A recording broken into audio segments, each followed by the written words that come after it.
শেখ হাসিনার পতনের পর ছাত্রদের রাজনৈতিক দল গঠনের গুঞ্জন শোনা যাচ্ছিল, তবে সম্প্রতি এই গুঞ্জনে গতি পেয়েছে বেশ এবং চলতি মাসে আসছে ছাত্রদের নতুন দল।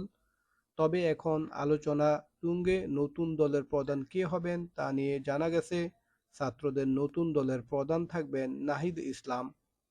তবে দল ঘোষণার আগে বা পরপরই তিনি উপদেষ্টা পদ থেকে পদত্যাগ করবেন বলে জানা গেছে। সূত্রে বলছে যে 23শে ফেব্রুয়ারি পদত্যাগপত্র জমা দিতে পারেন নাহিদ ইসলাম এবং সেদিনেই ঘোষণা করা হতে পারে নতুন দলের নাম। নাগরিক কমিটির আহ্বায়ক নাসির উদ্দিন পাটোয়ারি আগেই জানিয়েছিলেন 15 ফেব্রুয়ারি থেকে 24শে ফেব্রুয়ারির মধ্যে নতুন দলের ঘোষণা আসবে।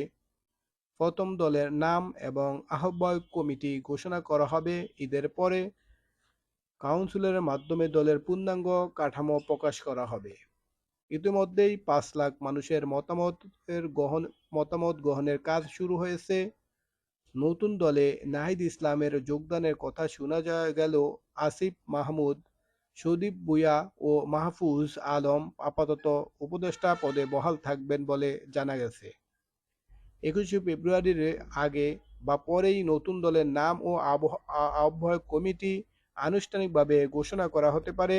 সেই হিসেবে আগামী 23শে ফেব্রুয়ারি নাহিদ ইসলাম উপদেষ্টা পদ থেকে ইস্তফা দিয়ে দলটির হাল ধরতে পারেন। এ নিয়ে তাদের মাঝে দ্বিমত না থাকলেও সদস্য সচিব কে হবেন তা নিয়ে রয়েছে মিশ্র প্রতিক্রিয়া।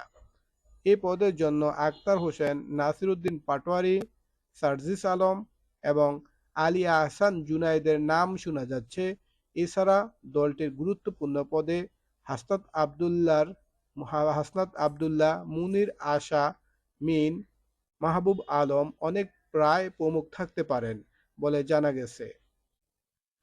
বৈষম্য বিরোধী ছাত্র আন্দোলনের আহ্বায়ক হাসনাত আবদুল্লাহ সম্প্রতি গণমাধ্যমকে বলেন, বাংলাদেশের ফ্যাসিবাদ বিরোধী জনতাকে সঙ্গে নিয়ে তারা একটি রাজনৈতিক দল গঠন করতে যাচ্ছেন। তারা সাধারণ মানুষের কাছে ফিরে যেতে চান। হাসনাত আরও বলেন, তারা বাংলাদেশের মানুষের নানা পথ ও মতকে ধারণ করতে চান। রাজনৈতিক দলটি যাতে সব মানুষের কণ্ঠস্বর হয় সেজন্য তারা চেষ্টা করে যাচ্ছেন বলেও জানান। হাসনাত ছাত্রদের নতুন রাজনৈতিক দলে আপাতত তিন দেশের 4টি জনপ্রিয় দলকে অনুসরণ করা হবে বলে জানা গেছে। দলগুলো হলো তুরস্কের একে পার্টি ও জাস্টিস পার্টি, পাকিস্তানের তেহরিক ইনসান বা পিটিআই, ভারতের আম আদমি পার্টি। দলগুলোর গঠন, আদর্শ, পরিকল্পনা, স্লোগান সহ ইত্যাদি বিষয় খুঁটিয়ে দেখা হচ্ছে।